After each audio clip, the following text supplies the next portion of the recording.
Assalamualaikum warahmatullahi wabarakatuh.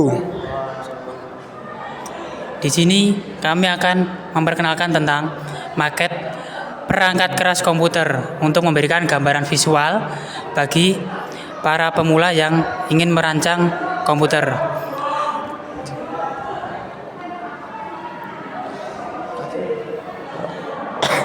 Jadi di sini ada Seagate Barracuda 500 GB adalah HDD internal untuk komputer desktop atau CCTV model 2,5 inci untuk laptop, memiliki ketebalan 7 mm dan kecepatan 5400 rpm.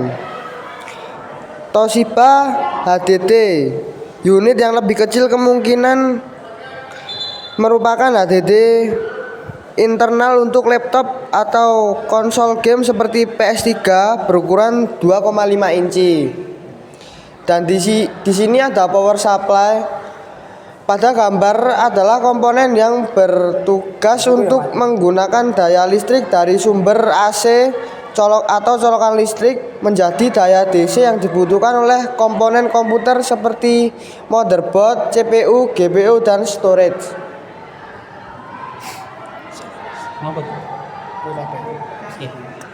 Di sini ada juga CPU atau Central Processing Unit, adalah otak dari komputer yang menjalankan instruktur dan memproses data.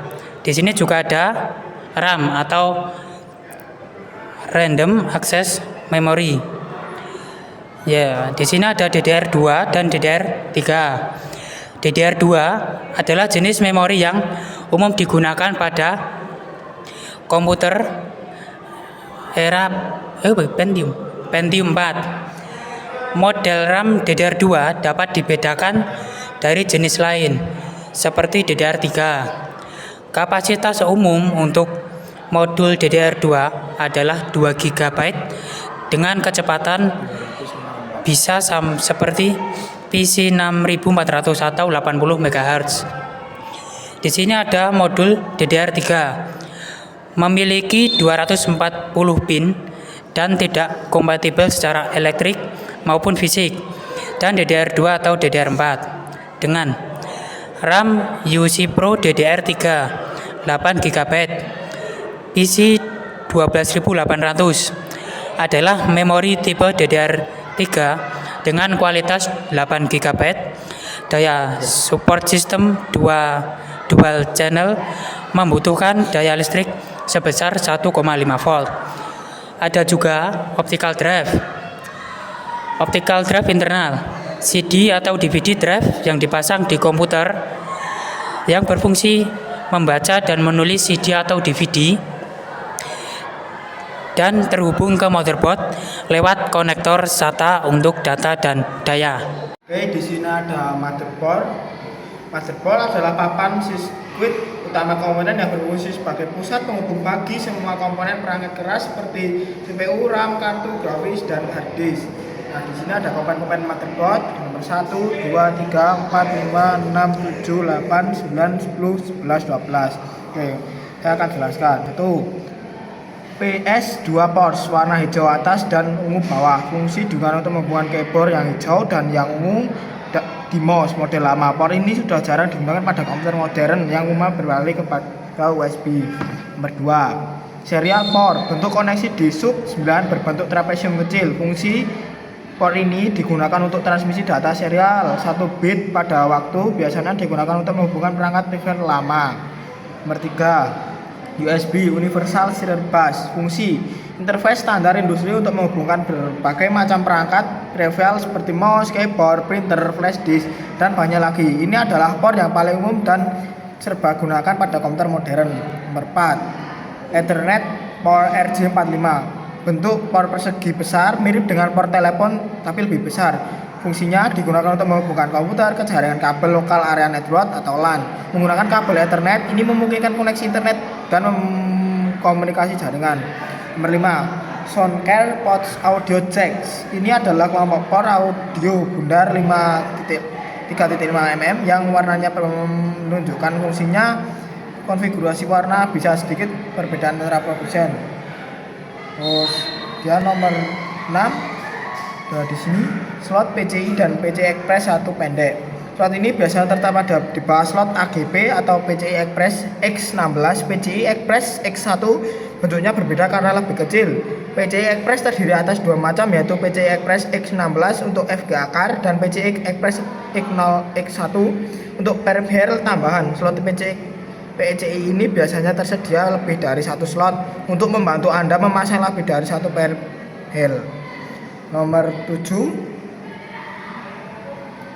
CMOS. Nih, baterai CMOS atau CMOS adalah complementary metal oxide semiconductor, merupakan sebuah baterai kecil untuk memberi daya kepada BIOS WiFi. CMOS juga berguna untuk menyimpan semua settingan yang terdapat pada BIOS atau WiFi. Terus nomor 8 nih, slot AGP dan PCI Express X16 panjang. AGP singkatan dari Accelerated Gap Port atau lebih dikenal tempatnya dipasang FGA card atau graphics card. Slot AGP merupakan generasi lama yang sudah mulai ditinggal dan jarang bisa ditemui di motherboard baru. Kemudian nomor 9, 2 slot ini berbeda bentuk tetapi memiliki fungsi yang sama, yaitu sebagai penghubung hard disk atau DVD-ROM ke motherboard dan bahkan sekarang sudah ke SSD either. Merupakan jenis lama yang sekarang ini sudah berhenti diproduksi di motherboard. SATA merupakan jenis terbaru yang sekarang dapat Anda temui di motherboard. Terus nomor 10,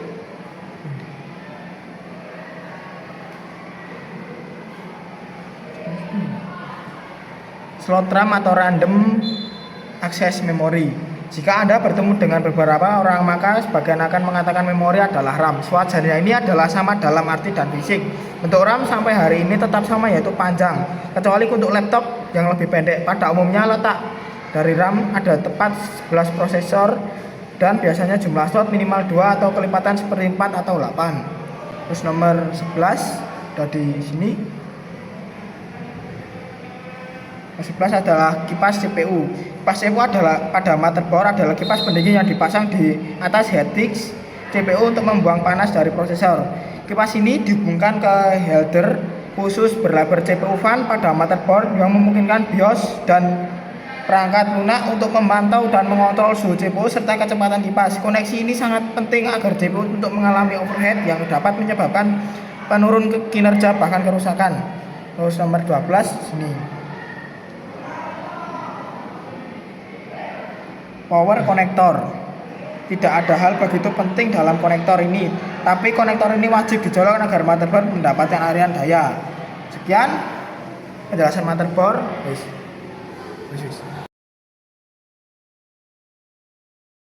Sekian penjelasan tentang perangkat keras komputer dari kami.